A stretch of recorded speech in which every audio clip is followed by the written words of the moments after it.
What's up everyone, welcome back to another video. So game week 11 team selection video, we'll have a very quick review of how I got on in game week 10 and my transfers, my rank, how my season's going, everything like that. And then we will move on to the most important part of the video, the reason you are all here, game week 11 captaincy, team selection, transfers, everything like that, who I'm benching. We'll get into all the detail. Now, just a very quick announcement for anyone still watching that hasn't skipped to the end of the video. Thank you for still watching this little bit, but you may see a change to my channel coming over the next week or so. I will be changing the name away from FPL Tips. It's been a long time coming. So if you're watching here and then suddenly in a week's time you can't find my channel, it will be there. The videos and everything will still stay the same. I will stay the same, but it won't be branded as FPL Tips. It will be branded as FPL Harry. Just going to be myself, going away from that. So if you can't find me in a few weeks' time, that is why there is going to be a change in channel name, a change in a few designs as well. So I will still be here, the videos will still be the same, but a slight change in how the channel will appear to you. But let's get into how my team get on and we'll focus on that next week. So I made one transfer going into game week 10 and I moved out Benrahma and I brought in the hype that was Phil Foden, who had Crystal Palace at home. Now, Benrahma, of course, he was going to get a return the week I sold him. I've had him for so long and he's not done anything for me. And then finally, the week I sell him, he gets an assist and the player I bring in blanks. But I still think Foden is a really good pick to have in your team. He looks like he's going to be playing that false nine for Manchester City for the foreseeable future. Okay, there'll be rotation, but I think he is first choice in that. And with the good fixture run they have over Christmas, I'm still happy I've got him. So in terms of my team, Sanchez returned one, so it wasn't a great match for him against Liverpool, but a nice fixture run coming for him now starting in game week 11. Newcastle at home, so let's hope for some more returns from him in that game now that he's had his two difficult matches out the way. In terms of the defence, again, nothing really great. It was better last week. Cancelo with a 2, Trent with 1, and Rudiger with 6. Rudiger being the Chelsea defender that I have at the moment, but of course Chilwell and Reece James this week are the two that I think we should all be looking to target, and I definitely will be looking to do it when I play my wild card next week over the international break. So not too pleased with the defence, particularly Cancelo, expected more against Crystal Palace. Into the midfield, Salah captain with an assist, giving him 10 points, doubled from 5. Rafinha getting his goal, which I was very happy with, and 2 bonus points. Foden blank and Havertz with an assist. Pretty happy with how the midfield has performed here. Given the past few weeks, my midfield has been a bit of a letdown. However, up front, it wasn't nearly as good. Antonio, Tony and Hwang all blanking for me with 2 points this week. And it did mean that I left Ben White last on my bench with 6 points. I should have started him over Cancelo or over Trent, but I was never going to do that. There was a small chance that I started him over Hwang, but it is what it is. He had Leicester away and kept a clean sheet, so I really didn't think I was ever going to start him over my starting players this week. So this gave me an overall score of just 43 points. Okay game week, not great. I know a lot of you scored higher. It moved my overall score up to 662 and giving me a game week rank of 4.1 million. Let me know in the comments how you got on this game week, your score and your new overall rank. Always interested to hear. And while you're down there, leave a like and subscribe if you are new, of course. But it did give me a red arrow from 115k down to 155k. 1 week now before I play my wild card in game week 12. So that is what I'm thinking about. How can I take a 1 week punt this week so that I can then play my wild card in game week 12. There it is, the big announcement. So I have 1 week left before I play my wildcard next week. So every transfer I do this week will be a 1 week punt. So you can see underneath me, 155k, 2.8 million in the bank. So quite a lot to spend and one free transfer to decide who I want for just 1 week. The players that I'm looking to sell would be Sarr if I want a midfielder and Ayling if I wanted to bring in a big hitting defender this week. In terms of those 1 week punts that I am targeting, of course, that Chelsea game at home to Burnley is definitely where I'm looking. James, Chilwell, Mount. So if James and Chilwell are the two defenders I'm thinking of getting, high clean sheet potential and then the attacking threat that they add. Both had a rest midweek in the Champions League. And then Mount, if he's going to be back fit, I think I could go with him. And then Jota as well. If I knew he was going to start away at West Ham, could be an interesting differential for me to go this week. So it really is going to be probably Sarr if I want to go for Mount or Jota, and Ayling out. Finally Ayling out if I want to go for James or Chilwell.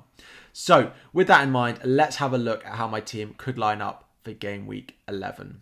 So Predicted transfer, have I made or confirmed my transfer? So I have officially made my transfer at time of recording, and I have sold Luke Ayling and brought in Reece James. I wanted to see the Chelsea lineup on Tuesday to see if Chilwell or James were starting. Now both of them didn't start. Slightly more confident that James starts this weekend because there is a small possibility that Chelsea go with Alonso for the height over Chilwell, but I think they'll both play. I've gone with Reece James this week as a 1 week punt. On my wildcard I can reconsider which of them I go with, but for now Reece James is in my team in place of Luke Ayling. So team lineup: Sanchez, Newcastle at home. Finally a good fixture for him after Liverpool and Manchester City. If you've got him, let's hope for a clean sheet. They've looked good going back again to the back five. I'm hopeful for some points from him. Next up, we will add into my team the triple Chelsea options that I now have. So James and Rudiger in defence, both with Burnley at home, and Havertz, Burnley at home in my midfield as well. Pretty pleased that I've got this triple up. Havertz is short term in my team. Again, one of the reasons I'm playing my wildcard next week is that I can look to sell Havertz but also do transfers elsewhere in my team. He's had a good run. Let's hope for some returns there. But it sounds like Lukaku and Werner will both be back after the international break, which is why I will look to sell him after this Burnley fixture. But James and Rudiger, happy to have them in my defence as a double up. Now next up, the highly owned duo, which is Trent and Salah going away to West Ham. More confident in Salah than I am in Trent. A clean sheet away at West Ham will be difficult, but we know what he's capable of from an attacking point of view as well. Next up, we add double Manchester City. So we have Cancelo and Foden both starting here. When we get onto my bench, I do have a bit of a headache of who I'm going to start this week. But Manchester United away, they've looked good in a couple of games and then got saved again by Ronaldo in the Champions League. So I am confident that Manchester City bring a result in this game. Away to Manchester United is always a big game. I expect there to be goals, but we know what Foden can do if he starts, and I do expect him to. And then Cancelo in the defence again. Maybe a clean sheet, maybe some attacking returns. He's in there for the time being, but we'll get on to my benching decisions in just a minute. To complete my midfield, of course, Rafinha. Now, Leicester at home. Leicester haven't looked all that great defensively, so he is in there. Let's hope for another attacking return before I may sell him on my wildcard. I haven't decided on him yet, but Leicester at home, he is the main Leeds attack. As we saw that in game week 10, they're not going to score unless Rafinha is involved, really. So happy that he's in my team again. Let's hope for a goal going into game week 11 at home to Leicester. And up front, of course, Antonio goes in at the moment. So another player that I am considering as potentially a benching this week because he is at home to Liverpool and I do have Trent. But I think West Ham will score and Antonio is so often involved for West Ham. So he is in my starting lineup this game week at home to Liverpool.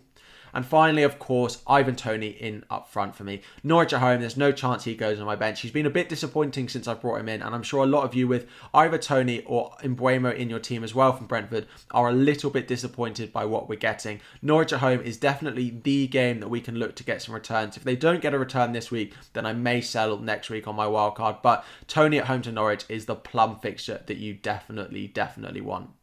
So in terms of how the bench is looking at the moment, I do have White, Hwang and Sarr. So White at home to Watford, Hwang away to Crystal Palace, and then Sarr away to Arsenal. So Sarr will definitely be last on my bench, but both White and Hwang have a definite case to finding their way into my starting 11 this week. White at home to Watford, I definitely think there's a good chance that he keeps a clean sheet. But do I start him over Cancelo this week away at United? In theory, do I start him over Antonio, over Trent? Because Trent, do I think he's going to keep a clean sheet? Maybe not. The other one is Hwang Hee-chan. At the moment, I've gone with Cancelo, but away at Crystal Palace, Wolves have looked good. A lot of their attack is going through Jimenez at the moment with Hwang drifting wide, but he's definitely got a shout of coming into my starting 11. But at the moment, Cancelo starts with White first sub and Hwang second sub. This could change, so keep an eye on the community section of my channel in case I change this benching order. So that is how my team lines up for game week 11 at the moment. But finally, the captaincy option. So I've got more than just Salah on this page, which we had last week.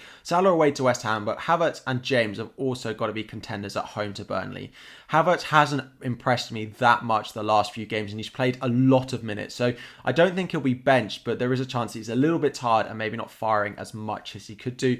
James, again, Burnley at home. There is, of course, the chance of a one-pointer if he doesn't start and comes off the bench. I think he'll start, but for me, again, captaincy is on Mo Salah. Vice-captaincy this week is Reece James. So I hope you've enjoyed the video. That's all we've got time for. Drop your questions and comments about your teams, my team selection, everything like that in the comment section down below. And while you are down there, please consider liking and subscribing to the channel. We are so close to 13,000 subscribers. So a few of you getting here and just clicking that button would be much much appreciated. But if I don't see you between now and then, good luck in Game Week 11. Have a nice international break, but of course there'll be plenty more to come for you from this channel between now and then. Good luck in Game Week 11, and I will see you all very soon.